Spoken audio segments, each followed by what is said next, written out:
Bueno, volvamos entonces. Estamos hablando de las unidades de estado sólido, discos de estado sólido. A diferencia de los discos duros, les decía que estos son más resistentes porque no tienen partes móviles que puedan dañar, son más silenciosos y sus tiempos de acceso son menores. Obviamente tienen mejor rendimiento que un disco duro. También de momento están un poco más caros. De momento porque eso va a ir cambiando. Sin embargo, y algo muy importante que tal vez no se destaca, la vida útil de un disco de estado sólido es mucho menor que un disco duro, porque tiene ciclos de la escritura.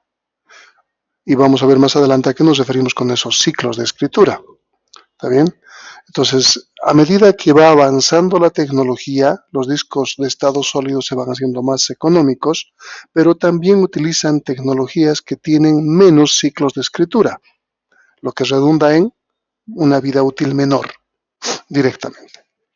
En promedio, un disco de estado sólido es para 5 años. Un disco duro es permanente. O sea, es raro que un disco duro por el paso del tiempo se dañe, a menos que tenga maltratos, obviamente.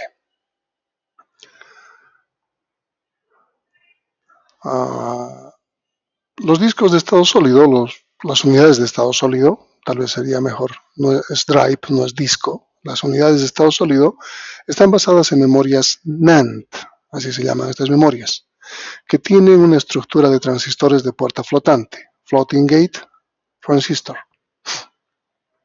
La diferencia de este tipo de transistores y las que lo utilizan RAM dinámica es que se tiene una carga eléctrica con frecuencia de refresco constante para mantener los datos almacenados.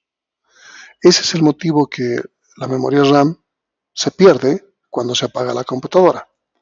Las memorias NAND están diseñadas para mantener la carga, aun cuando no estén recibiendo corriente eléctrica. De esta forma se consigue mantener la información persistente. Una precursora de estas memorias son las EPROM, las memorias que se utilizan para los BIOS, por ejemplo. Los electrones se almacenan en el puente flotante, de forma que una lectura de 0 es cuando está cargado el electrón y 1 si está vacío. Esa es la forma de identificar. Si hay carga, es 0, si no hay carga, es 1. La memoria NAND se organiza como una matriz y una matriz completa se considera un bloque. Cada fila de esa matriz se la refiere como página. Las páginas normalmente tienen tamaños entre 2 a 16K y se consideran como 256 páginas por todo el bloque. Entonces, el tamaño de estos varía entre 256K y 4 megas. Ahora, ¿cuáles son los componentes de una unidad de estado sólido? Primero, el controlador, que es un procesador que se encarga de administrar, gestionar de alguna forma todos los módulos de memoria NAND con los conectores de entrada y salida. El software que ejecuta está a nivel de firmware, no tiene que ver con el sistema operativo, sino con la unidad misma. Luego aparece la caché. La unidad de estado sólido utiliza memorias DRAM, similar a la caché de los discos duros, una memoria RAM temporal. Si ustedes recuerdan, manejábamos algo que se llamaba acceso directo a memoria, DMA, con un buffer. Entonces, eso es lo que utilizan los discos duros. En este caso, las unidades de estado sólido utilizan algo parecido. Manejan condensadores, los capacitores, que permiten almacenar la carga. Entonces, cuando se pierde inesperadamente la energía, estos capacitores permiten dar el tiempo suficiente para que la memoria no pierda los datos, pueda guardar la información adecuadamente. Si vemos una gráfica aquí tenemos justamente estos componentes.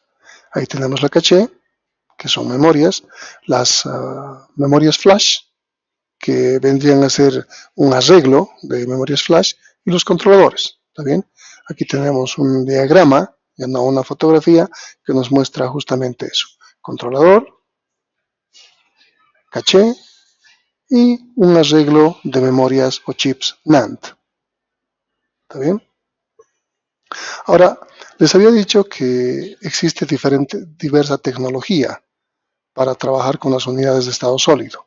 La primera tecnología creada se llama Single Level Cell y es el que ha aparecido con los primeros discos de estado sólido.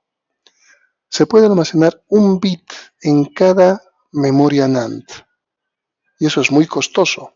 Por eso es que inicialmente los discos de estado sólido han costado mucho, porque justamente era demasiada tecnología para guardar la información.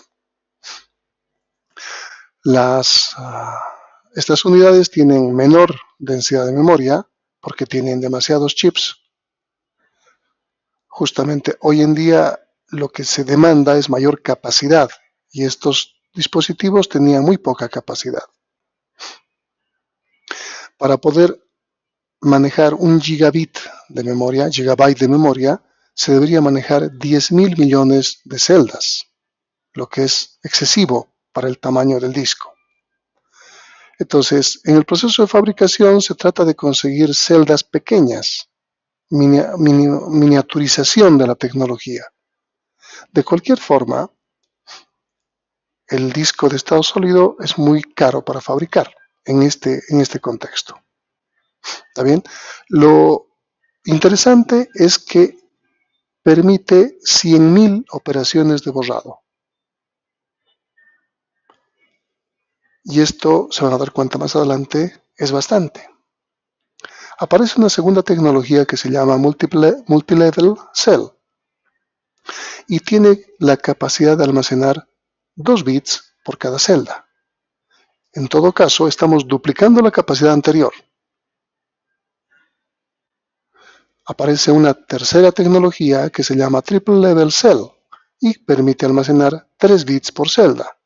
Estamos triplicando la primera.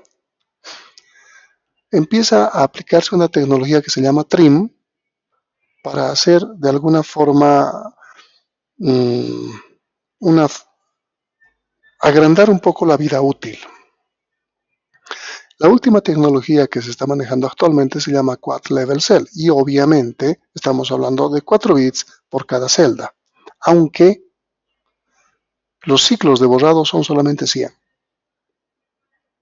Entonces, de 100.000 que teníamos, empezamos a bajar a 10.000, 1.000 y 100 las veces de borrado. Entonces, si tenemos una unidad de estado sólido que tenga una tecnología Quad Level, el tiempo de vida útil de nuestro disco es muy pequeño. Aquí tenemos un concepto de lo que les quería hablar del borrado, justamente. Aquí tenemos el bloque. El bloque es una matriz de estos chips, de esas pastillas. Cada fila es una página, si ustedes recuerdan. Entonces, aquí estamos guardando, por ejemplo, A, B, C, D. Tenemos distinto tipo de información. Y tenemos muchas páginas libres de este bloque. Guardamos luego E, F, G, H y borramos A, B, C, D. ¿Está bien? Lo lógico pensar cuando hablamos de un disco duro es que cuando queremos volver a guardar información, aunque sea la misma, A, B, C, D, va a ocupar el mismo espacio. Estamos pensando en eso, ¿verdad? No ocurre así con las unidades de estado sólido. Se van a guardar en otro lugar, A', B', C' y D', y no van a poder reocupar los espacios que se han liberado antes. Entonces, estos espacios que se han liberado antes y que aparentemente hemos borrado no son reutilizables. ¿De qué forma podemos reutilizarlos? Tenemos que copiar todas las celdas ocupadas de un bloque a un bloque libre.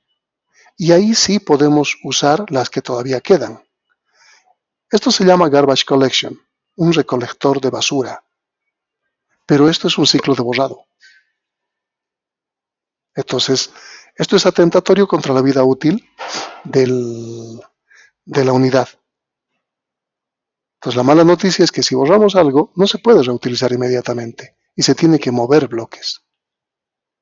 ¿Ya? Garbage collection, aquí está.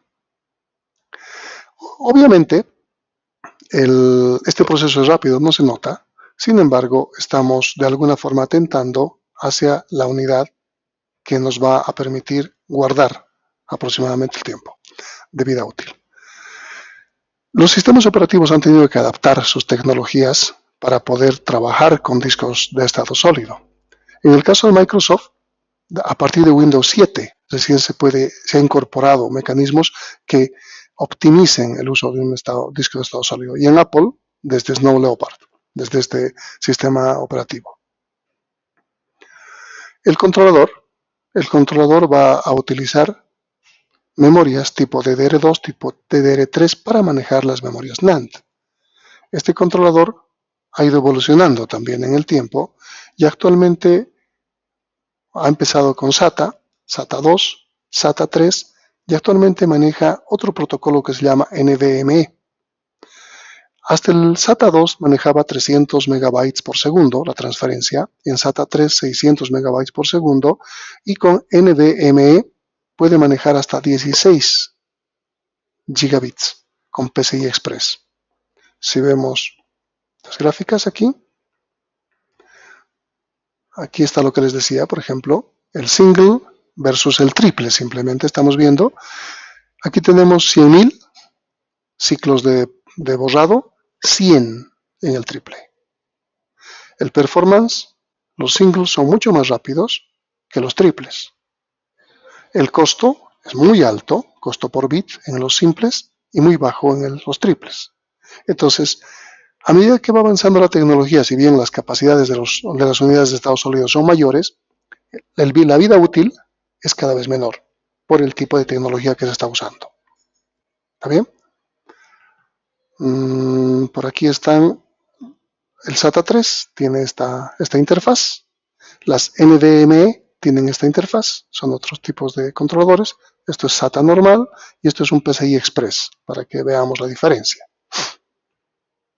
Aquí tenemos los NVIe cards, los NVMe, SSD. Estos son discos de estado sólido con esta interfaz, con ese controlador. Este es un disco de estado sólido con SATA. Simplemente para poder ver las diferencias. Este es NVMe y este es SATA. Entonces necesitamos estos tipos de interfaces para poder conectar.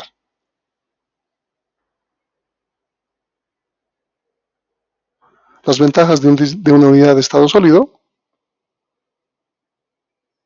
la alta velocidad de lectura y escritura, el alto acceso a la información, no son susceptibles a golpes, son muy silenciosos, son 10 veces más rápidos que los discos duros, tienen un menor peso, menor tamaño, por eso es que las máquinas portátiles han reducido su grosor, porque ya no tienen unidades electromecánicas, sino son electrónicas.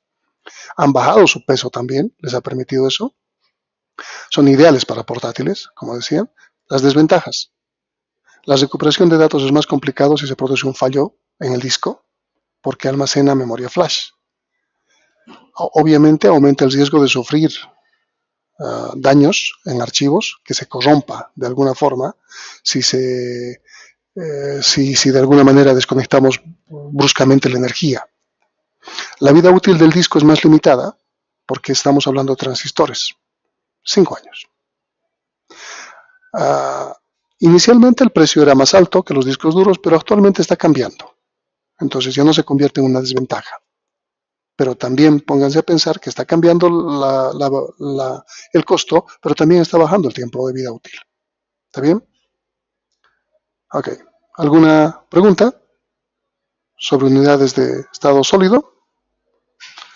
Esto es muy relevante, el garbage collection, muy relevante. ¿Dudas?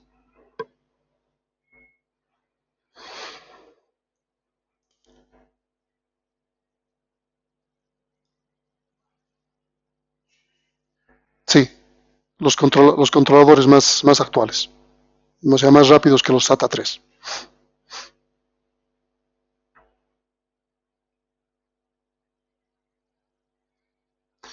Obviamente necesita un controlador, o sea, las placas madre necesitan controlador. Actualmente las placas madre están viniendo con controladores SATA, hasta SATA 3, digamos, ¿no? Entonces, las placas madre más actuales van a venir con esos controladores, o vienen con esos controladores. Si no tienes el controlador, tienes que colocar una tarjeta adicional. Por eso les mostraba fotografías de las distintas interfaces.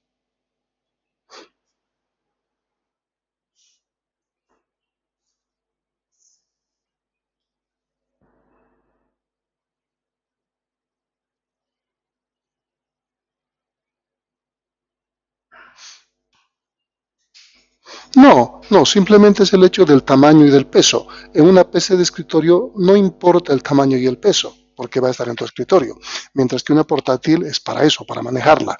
Por eso es que todas las portátiles actuales están implementando unidades de estado sólido para hacerse más pequeñas. La última MacBook Air es mucho más pequeña que las actuales, por ejemplo, es mucho más delgada y más liviana, porque las unidades de estado sólido que se utilizan son de alta tecnología. Lo malo es que ya saben, cuanto mayor utilice la tecnología, su vida útil se está reduciendo por los ciclos de borrado. No se olviden de eso. Entonces, cuando uno analice comprar una máquina, tiene que pensar en que tiene una vida promedio de 5 años, su disco, y tiene que cambiar el disco. Lo que antes no se consideraba hacia el disco como un elemento que va a degradar el equipo o la vida útil del equipo. Toda unidad de almacenamiento permanente que es electrónica, estamos hablando de pendrives, por ejemplo, tiene vida útil por la tecnología que se maneja. Pero yo tengo pendrives de 256 megas que ya datan, no sé, deben tener 20 años y aún funcionan. Entonces tampoco uno tiene que pensar que la vida útil promedio es 5 años. Es 5 años, pero obviamente dándole duro. Entonces, si uno va a utilizar adecuadamente su máquina, no hay mucho problema por ese tiempo. Pónganse a pensar cuándo se ha dañado su disco, su pendrive y bajo qué circunstancias. Entonces, más o menos ese es el trato que se tiene que hacer a un disco duro para que no se dañe, ¿no? Para que aguante. A un disco de estado sólido, perdón. ¿Qué más?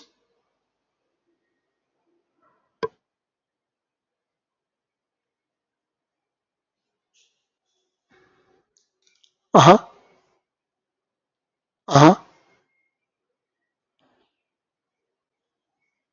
Sí, está haciendo, se llama ciclos de borrado cuando hablamos de las unidades de estado sólido. Aquí hay una tablita que justamente compara lo que les acabo de decir aquí. Ciclos de borrado, ¿no? Entonces, en la de tecnología simple, de un bit por cada celda, son 100.000 ciclos. En la tecnología triple, 100. En la tecnología cuádruple, 100. Eso es lo que viene de fábrica.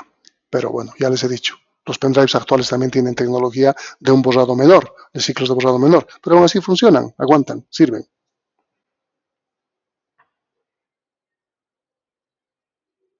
Más vida. Más vida útil. Exactamente. Actualmente también las baterías, aunque no lo sepamos, tienen ciclos de carga. Su celular tiene ciclos de carga. ¿Por qué se daña mi batería? Por los ciclos de carga. Entonces hay que considerar de que las baterías vienen con una vida útil de ciclos de carga específicos. ¿Y cómo son los ciclos de carga? ¿Alguien me puede explicar? ¿A qué nos referimos con ciclos de carga?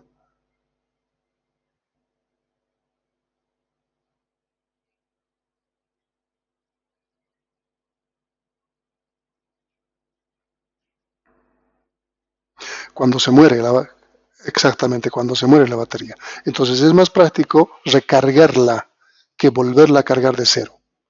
O sea, no hay que esperar que se muera la batería para cargarla. Ahí se está haciendo un daño. Y cuantos más ciclos se consuman, la batería va a durar menos. Ese es el concepto de ciclos. ¿Alguna duda más?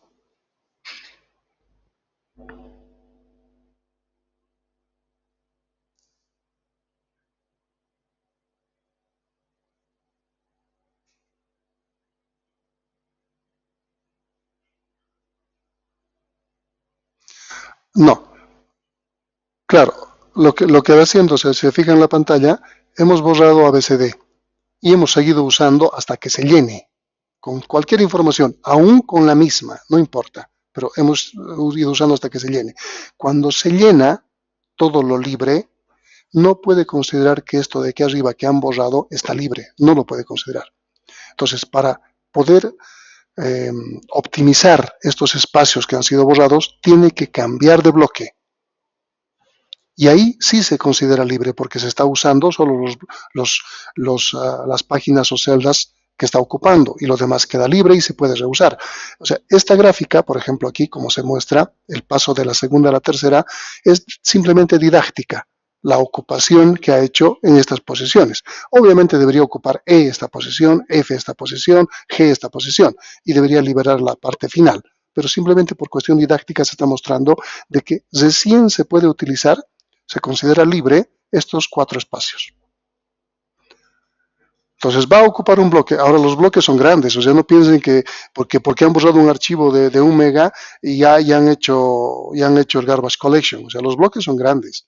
Y hasta que se llene el bloque, ese bloque va a seguir siendo usado. Y se va a hacer el garbage collection cuando ya no tengan otros bloques libres que usar. Entonces no significa que por cada borrado que ustedes hagan en su disco de estado sólido están arruinando las cosas, ¿no? O sea, esto es simplemente con una matriz de 3x4. Es muy simple y es didáctico. Pero esto es lo que ocurre cuando se llena el bloque y queremos reusar espacios. Se tiene que hacer un garbage collection. ¿Está claro?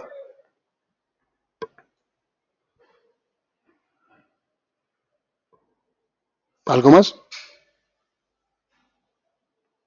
Ok. Avancemos entonces a la última parte de lo que tenemos que revisar, que tiene que ver con discos ópticos. El disco óptico, Compact Disc, es el primero que ha aparecido para audio, es decir, las empresas discográficas han promocionado esto, entre Philips y Sony principalmente, para que la música pueda ser escuchada en forma digital y no en forma analógica. Han reemplazado los cassettes y a los discos de vinilo. Y luego esta popularización de utilización de elementos digitales ha permitido que también se piense en que se pueden guardar datos. Y se ha empezado a crear distintas versiones de los CDs para poder manejar datos. Entonces existen CDs ROM, por ejemplo, CDs R, habían una especie de libros, no creo que ya no está aquí, el libro amarillo, libro rojo, libro azul, que han ido creando como los estándares para los distintos tipos de discos compactos que se han creado y que han permitido de alguna forma ir almacenando información. Se han empezado a almacenar videos, entonces estos se han llamado VCDs, video CDs, ¿no? Que tenían una resolución pésima y guardaban una cantidad limitada de información, pero que han permitido ser el elemento inicial para que ahora tengamos Blu-rays, por ejemplo, con una alta definición en audio y video. El diámetro de estos discos, los que son más populares, son de 12 centímetros y un espesor de 1.2 milímetros. Al centro se tiene un agujero de 15 milímetros que permite introducir en un lector y que a partir de este agujero permita hacer que el motor haga que gire el disco a una velocidad específica. Les había explicado que, por ejemplo, en el caso de discos duros la velocidad es constante. Aquí la velocidad es angular. Dependiendo dónde esté el lector, la velocidad va a ser mayor o menor. Si está en los elementos internos, la velocidad va a ser menor. Si está en los elementos externos, en el extremo del disco, extremo del disco como tal, del CD, la velocidad va a ser mayor para alcanzar las mismas velocidades de lectura. Es por eso que cuando ustedes están leyendo o quemando un disco se van a dar cuenta que cambia de velocidad. Hay sonidos que se notan que está cambiando de velocidad, justamente porque si están adentro, si están afuera. ¿Está bien? El disco se parte o tiene una estructura que compone, por ejemplo, un lead-in, que es el encabezamiento, son los 4 primeros milímetros del CD, y contiene un índice. Luego tenemos la zona de datos, y al final tiene un lead out, que vendría a ser como el extremo final, la marca final del disco. Inicialmente, por la tecnología que se tenía, el lead out era muy grande, no se podía llegar al extremo del disco y la capacidad era menor, hasta que la tecnología ha ido avanzando y ha permitido alcanzar el extremo del disco y utilizar como tal todo. La forma en la que se guarda la información es una forma de espiral. Es exactamente igual que los discos de vinilo, únicamente que los discos de vinilo empiezan a reproducirse desde la parte exterior y acaba en la parte interior. En el caso de los CDs, DVDs, Blu-rays, empieza en la parte interior, la espiral, y acaba en la parte posterior. Por eso el lead-in se encuentra en la parte interna y el lead-out se encuentra en la parte externa. Ahora, esta espiral, en el caso de un CD simple, ocupa como 16.000 pistas, 16.000 vueltas. Si esta espiral se pudiese extender, alcanza como 6 kilómetros. Imagínense. En el caso de un CD, se van a dar cuenta que cuando hablamos de un DVD o un Blu-ray, esto es mucho, mucho mayor. Ahora, hay un concepto básico. Se dice, vamos a quemar el CD. ¿Y de dónde viene esto que se va a quemar el CD? La estructura de un CD tiene un policarbonato, un plástico, y luego tiene una superficie metálica, una especie de aluminio o un metal parecido, que inicialmente está totalmente limpia, estructurada, tiene una capa. Luego tenemos una capa de acrílico que recubre y se puede poner la etiqueta por encima. Entonces la parte metálica, al ser eh, sometida a una luz láser, va creando huecos. Para hacer una analogía bastante simple, si ustedes han destapado alguna vez un tarro de leche en polvo, se van a dar cuenta que luego de la tapa aparece un aluminio que está protegiendo el contenido. Si ustedes sacan el aluminio y con un bolígrafo, con su uña van marcando en el aluminio, pueden crear huecos o pueden crear figuras. ¿Alguna vez han hecho eso? Entonces, ese aluminio ya queda marcado. Difícilmente pueden volverlo a planchar, pueden volverlo a su estado original. Si ustedes, peor todavía, con un clavo van creando huecos, ese hueco ya no se puede restituir. Entonces, algo parecido. En esa superficie metálica de aluminio, vamos a ir creando a lo largo de estas pistas en espiral una especie de huecos. Ahora, ¿qué representa el hueco y qué representa el espacio que no está hueco? Fíjense que están alineados en pistas. Esta es una imagen microscópica del CD. ¿Cómo se representa el 0 y cómo se representa el 1? Fíjense que los agujeros no tienen más allá que 0.5 micrómetros y la distancia entre pistas es de 1.6 micrómetros. O sea, necesitamos un microscopio para poder ver eso. Si ustedes, por curiosidad, hoy día agarran un CD, un DVD o un Blu-ray y le dan la vuelta, se van a dar cuenta que si no está totalmente ocupado, el color de la parte interna es diferente a la parte externa. Todo lo que está quemado, es decir, hay espirales de huecos, cambia de color. Y ahí podemos darnos cuenta a simple vista hasta qué lugar está quemado el disco. Y ya no se puede utilizar. Se puede utilizar todo lo que no está quemado. ¿Cómo se representarán los ceros y los unos?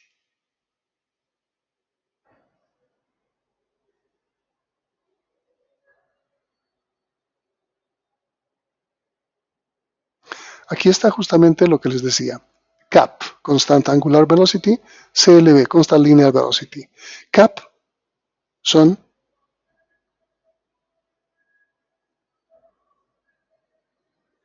los discos duros o los discos ópticos. Les había explicado que esto es para discos duros o disquetes. Y esto es para los CDs, DVDs y Blu-rays. ¿Está bien? ¿Cómo se almacenan los bits y los bytes? Lo lógico sería que el 0 se represente por un hueco o no, y el 1 se represente por un valle, o sea, por un lugar que no está hueco o no. Sí, eso es lógico. Entonces, cada que tenemos un 0 tendríamos huecos, y cada que tenemos un 1 tendríamos huecos. El problema está en que, ¿qué pasaría si tenemos varios ceros? Sería todo hueco. Si tenemos varios unos, un espacio entre que no ocuparía los unos. Pero ¿qué pasaría si tenemos 0, 1, 0, 1, 0, 1, 0, 1? ¿Cómo podemos representar eso?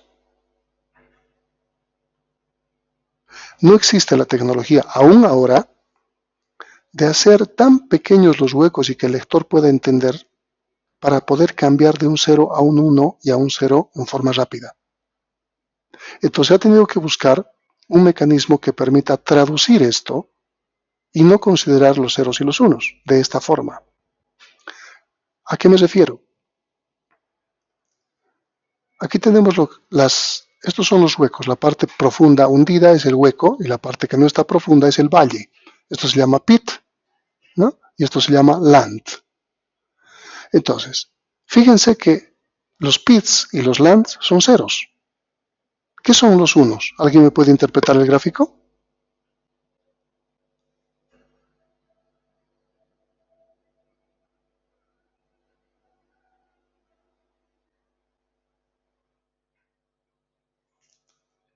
Exactamente. O de superior a inferior o de inferior a superior. Todos los cambios entre agujero y valle es un 1. Entonces no se pueden colocar varios unos juntos. Sí se pueden colocar varios ceros juntos. Pero no podríamos tener ahora varios unos juntos. Porque igual, la variación entre agujero y valle y agujero inmediata no podría darse.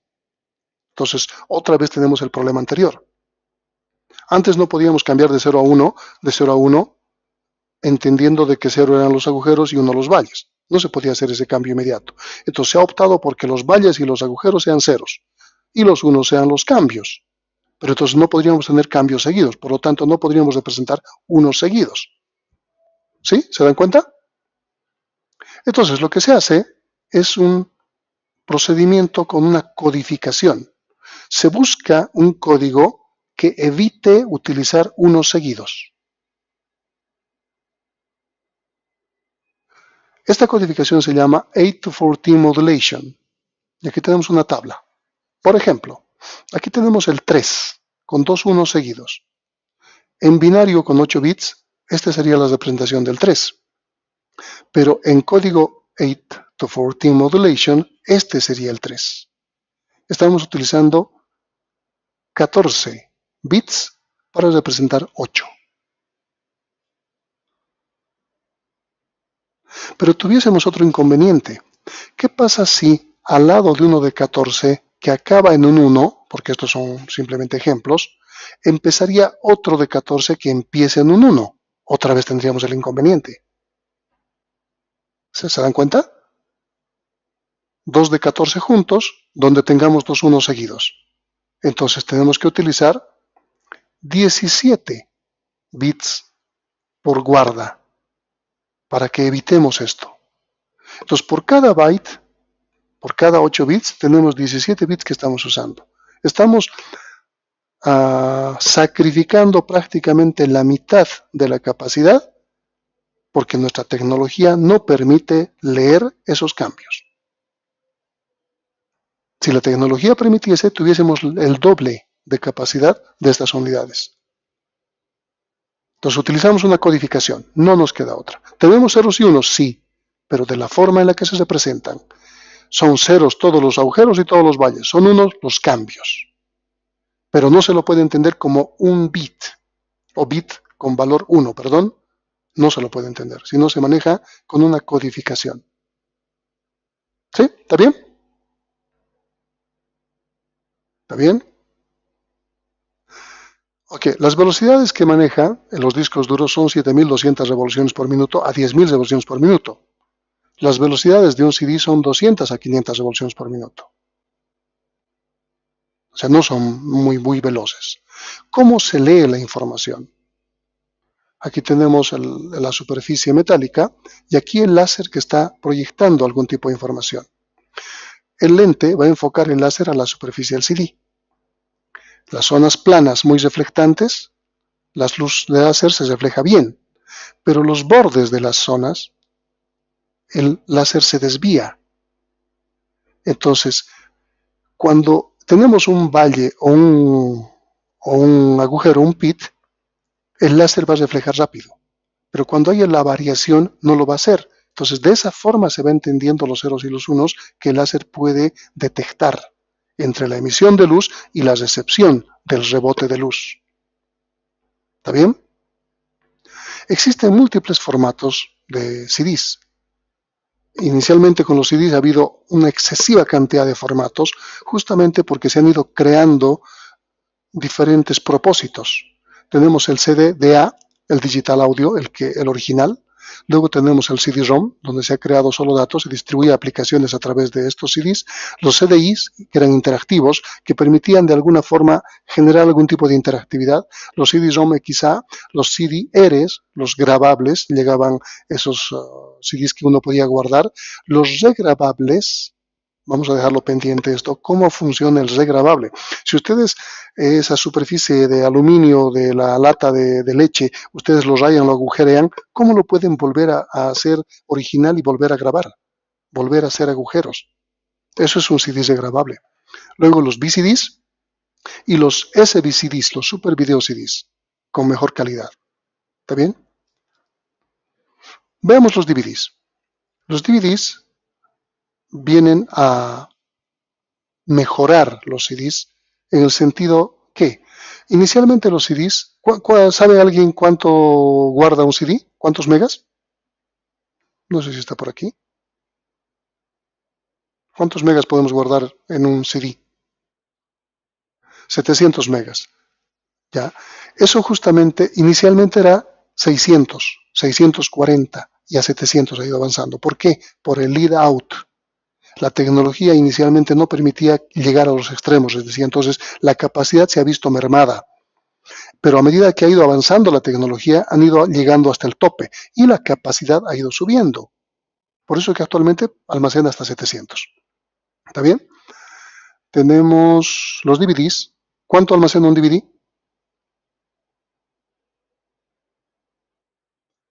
4.7 gigas.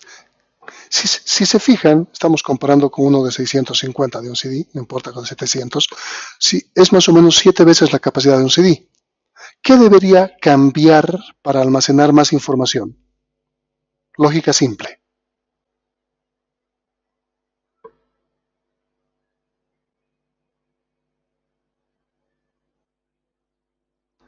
Ya, pero si te hacemos los huecos más pequeños, ¿qué tendríamos? ¿Qué tendríamos más? Una espiral más grande, más pistas. Ya no serían solamente esa cantidad de kilómetros, sino muchas más pistas. En lugar de colocar a 1.6 micrómetros la distancia entre pistas, ahora se maneja 0.4. Y eso ha permitido que tengamos hasta 7 veces más. Otra cosa que ha considerado los DVDs.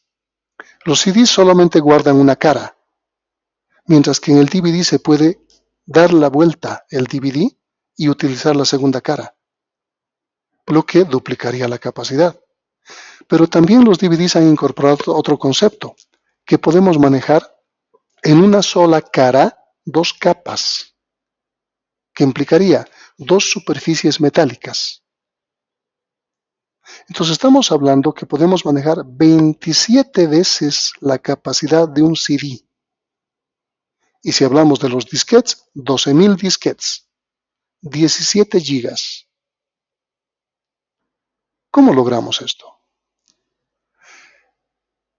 Cuando hablábamos de VCD, a nivel de video, se manejaba la compresión MPEG-1, que es mala en calidad.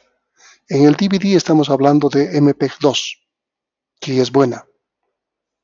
Fíjense aquí, estamos viendo los gráficos de una cara, una capa. Es lo que tenemos en el CD. 4.7 gigas. Pero en la misma cara podríamos colocar 2 capas. Ya tenemos 8.5 gigas. Podríamos manejar 2 caras, una capa. O, el mayor extremo, doble cara, doble capa, 17 gigas. Hablemos de este. Una cara doble capa. ¿Cómo es posible que podamos leer 2 capas o agujerear 2 capas y tener información? ¿Alguna idea?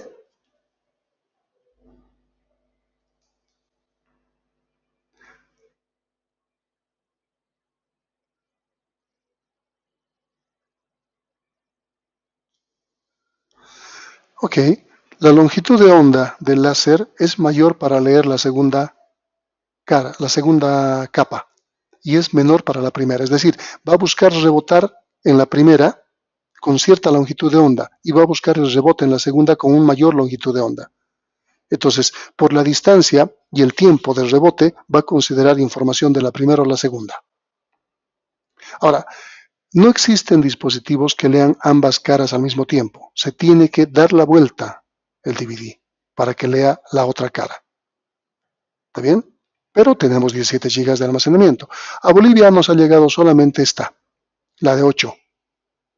Y si ustedes van por el Esteban Arce y preguntan por DVDs, les va, bueno, actualmente creo que ya no se vende mucho, pero existen las de 4 puntos y las de 8, o las de 4.7 y 8.5, ¿no? Otra cosa que ha cambiado en el DVD, aparte del MPEG-2, es la resolución y el formato de video.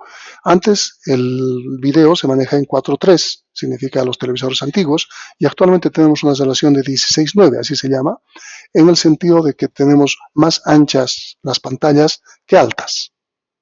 El sonido se ha caracterizado por el Dolby AC3 con MPEG-2 audio, que significa 5.1 canales. 5.1 canales significa 5 canales de sonido más un canal de woofer, de bajos. Y normalmente de los 5 canales, 3 se ponen en la parte delantera y 2 se ponen en la parte posterior para generar un efecto envolvente. Esa es la idea. Eso permite. Aunque se puede utilizar también la configuración 7.1 en vez de la 5.1. Los formatos de DVDs son DVD-ROM, DVD video, DVD audio, DVD-R, DVD rewrite, otra vez, reescribibles, los DVD menos R, los DVD más R, en función de si son se pueden guardar o no se pueden guardar, los más rewrite, más RDL, los doble capa, o los menos RAM. Entonces, existen múltiples formatos de DVDs de acuerdo al propósito que se van haciendo. ¿Está bien? El más y el menos tiene que ver con las velocidades. Los menos también son más baratos. ¿Está bien? Vamos a ver esto es importante. Esta es una imagen de microscopio de lo que ha ido avanzando tecnológicamente hablando. No han crecido el tamaño de los CDs, DVDs y Blu-rays. Siguen siendo 12 centímetros. Pero lo que ha crecido adentro es la cantidad de vueltas de la espiral, las pistas que puede tener. En un CD la longitud de onda es 780 nanómetros, en un DVD 650 nanómetros y en un Blu-ray 405 nanómetros.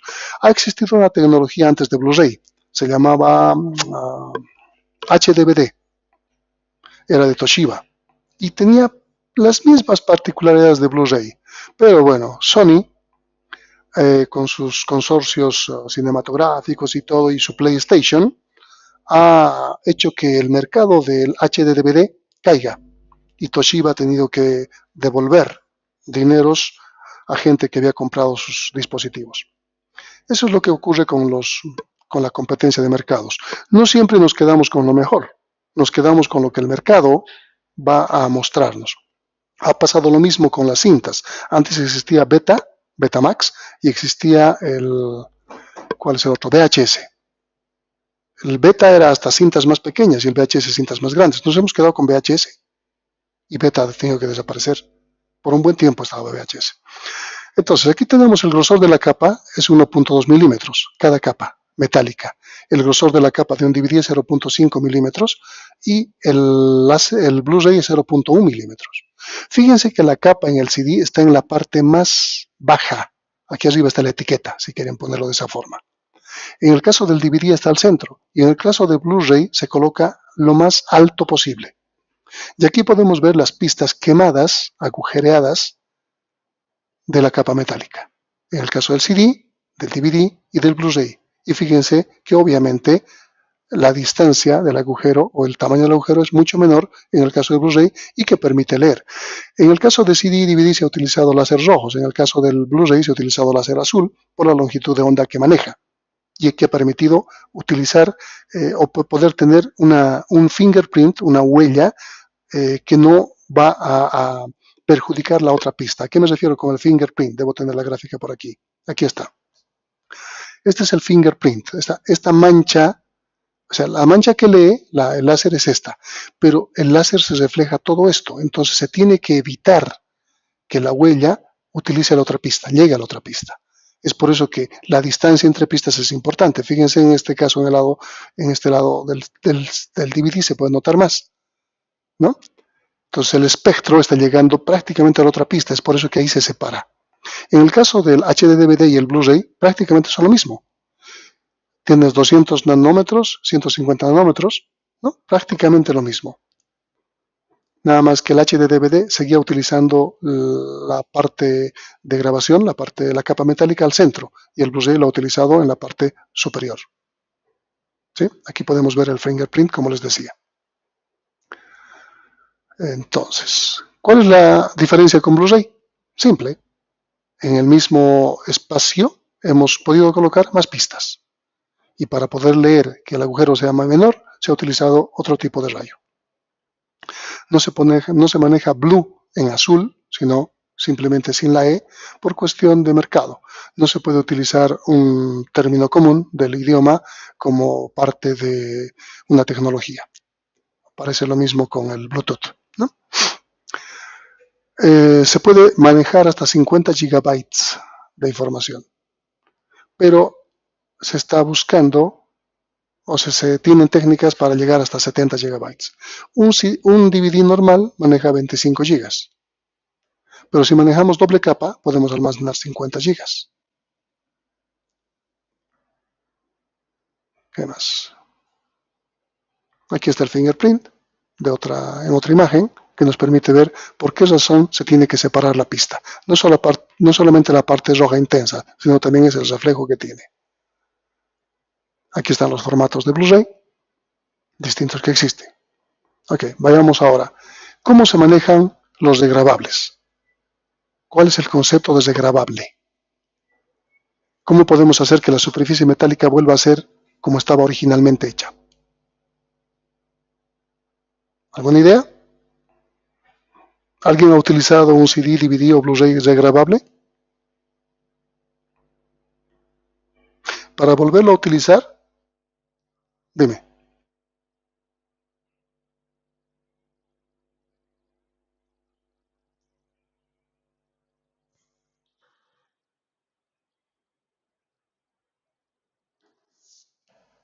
Exactamente, eso es lo que pasa normalmente actualmente. En un CD, un DVD que no es regrabable, les explico aquí. Cuando grabamos una sesión, vamos quemando de la parte interior hacia afuera, ¿verdad? Vamos a suponer que nuestra primera sesión acaba aquí. Abrimos una nueva sesión y seguimos quemando, porque no se olviden que los CDs, DVDs y Blu-rays manejan el sistema de archivos contiguo, uno al lado del otro. Seguimos quemando. Creamos una tercera sesión y seguimos quemando. Vamos a suponer que en esta tercera sesión borramos los archivos de la primera. Se borran todos estos. Pero pasa lo mismo que los discos de estado sólido. No se los puede reusar. Solamente se ha borrado del índice. Entonces ya no se puede acceder. Estamos aquí. Lo que nos queda es la capacidad libre, nada más.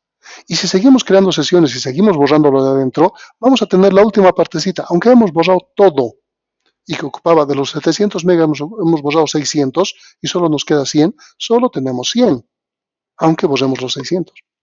Porque todo lo demás solo se ha borrado del índice, sigue ocupando espacio. No se puede reusar. Eso es un CD normal.